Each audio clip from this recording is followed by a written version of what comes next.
Yes, we'll be starting with the seventh part of it now. So here in this case हमें फिर से x की value दी हुई है in terms of t, y की value दी हुई है in terms of t. अब हमें क्या निकालना है? We have to find the derivative of x with respect to t and derivative of y with respect to t. तो हमारे पास निकल के क्या आएगा? dx by dt निकलेगा. We would be differentiating x with t. तो as you can see यहाँ पे हमारे पास न्यूमरेटर है और डिनोमिनेटर है. So which formula you would be applying? It would be the quotient rule. और quotient rule कैसे लगता है हमारा? सबसे पहले तो डिनोमिनेटर का क्या हो जाएगा? Square.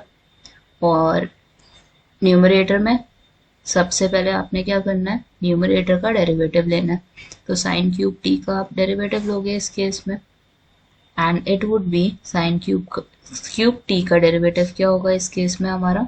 It would be 3 sine square T, और साइन स्क्वायर टी का डेरिवेटिव, साइन टी का डेरिवेटिव क्या होगा? It would be cos T. Next function as it is रहेगा हमारा विच इज कॉस 2t. ठीक है, अब इसके बाद हमारे पास बीच में कौन सा साइन आएगा? माइनस का. Then take the derivative of the denominator which is root cos 2t. अब हमें पता है कि रूट एक्स का डेरिवेटिव क्या होता है? इट इज 1/2 रूट एक्स, है ना. तो इसमें भी ऐसे ही लिखोगे, यहाँ पे आ जाएगा 1, देन यू वुड हैव 2, और नीचे क्या आएगा? Root cos 2t would be there. ठीक है, अब आपने cos 2t का फिर से डेरिवेटिव लेना है विद रिस्पेक्ट टू dt. तो cos 2t का डेरिवेटिव क्या हो जाएगा आपका? It would be minus sine 2t, और 2t का डेरिवेटिव कितना होगा? 2. Then sine cube t would be as it is. अब हमारे पास फाइनली वैल्यू क्या निकल के आती है यहाँ पे? इट वुड बी, सबसे पहले तो एलसीएम भी लेना पड़ेगा हमें यहाँ पे, क्योंकि हमारे पास ये जो वैल्यू है ये डिनोमिनेटर में है. तो एलसीएम लोगे और वही चीज़ आपकी नीचे भी आ जाएगी. 2 cos root 2t. 2 is the root, sorry 2 से हम एक काम करते हैं, 2 कैंसिल ही कर देते हैं, तो हमारे पास इजी हो जाएगा. मतलब हमारे पास क्या नीचे आने वाला है? cos 2t तो है ही रूट में, एक और cos रूट 2t आ जाएगा. And here we have a square, square से हमारा रूट कट जाएगा तो 1 वैल्यू हो जाएगी हमारी. ठीक है, अब हमने ऊपर एलसीएम लेना है, तो एलसीएम हमारा क्या होगा? 3 sine square T is the, और रूट कॉस 2t से मल्टीप्लाई कर दो, तो हमारे पास क्या बनता है? cos t. और रूट कॉस टी 2t को अगर आप रूट कॉस 2t से मल्टीप्लाई करोगे तो it will become cos 2t. Plus sine would be there, then we would have sine 2t, और हमारे पास क्या हो जाएगा? Sine cube t. तो हमारे पास ये वैल्यू आ गई, and this is nothing but dx by dt. ये हमारा क्या है? dx by dt. 3 sine square t, cos t is the, cos 2t is the, plus sin 2t is the, then we have a sin cube t is the, और denominator में क्या है हमारे पास? cos 2t की power would be 3/2.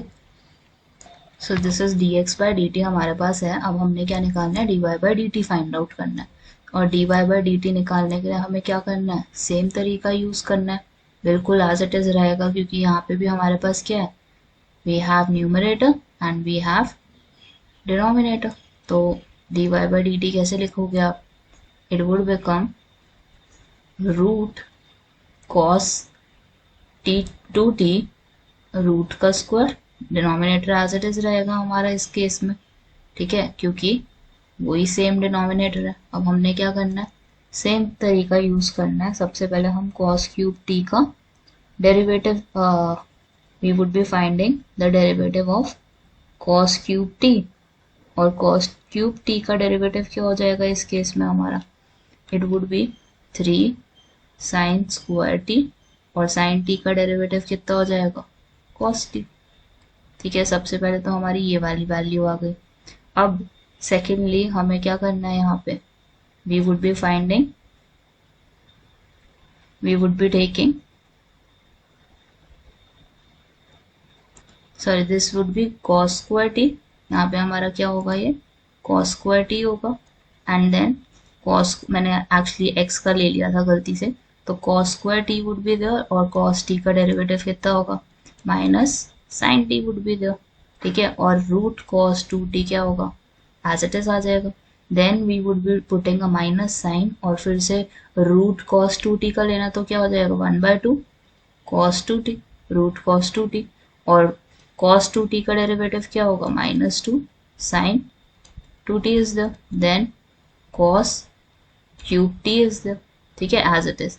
अब हमारे पास finally value क्या आ जाएगी एलसीएम लेने पे, एलसीएम किसका लोगे, 2 से पहले 2 तो कैंसिल ही कर दो, रूट कॉस 2t, और रूट कॉस 2t हमारा नीचे आएगा, and we have already is cos 2t, नीचे क्या आ गया cos 2t power half is the, तो हमारे पास मल्टीप्लाई हो जाएगा फर्स्ट टर्म में, 3 cos square t is the, minus sine t is the, cos 2t is the, then we have इस प्लस का साइन हो गया, sin 2t is the, then we have इस cos cube t is the, so this is nothing but our dy by dt, ठीक है, dy by dt आ गया हमारे पास। अगर आप इसको थोड़ा सा सिंप्लीफाई करना चाहो तो cos square t कॉमन भी ले सकते हो, whatever you want to do, ठीक है, जैसे नीचे वाले में हम साइन स्क्वायर टी कॉमन ले सकते हैं, ऊपर वाले में हम क्या कॉमन ले सकते हैं, we can take cos square t common. तो सबसे पहले हम इसको डिवाइड करेंगे, so I would be freeing my space from above, क्योंकि हमें क्या निकालना है, we have to find dy by dx, और dy by dx कैसे निकलेगा, dy by dt over dy by dx। So सबसे पहले we would be taking dy by dt, in division we would be taking dx by dt, divide कर देंगे, dy by dt कितना आया हमारा, this is the value, complete value, और यहाँ से you can take cos square t common, ठीक है, और बचेगा क्या -3 sin t, cos 2t is the, then we have a sin 2t is the, cos t is the, then in division you have as cos 2t power is 3/2, then in division you have is dx by dt, dx by dt put करना है हमें यहाँ पे, so I would be taking sin square t common, मेरे पास क्या बचेगा 3 cos t plus 2t as well, cos 2t as well, then cos 2t के बाद हमारे पास क्या बचेगा प्लस साइन इज द, और उसके पास क्या है sin t इज द,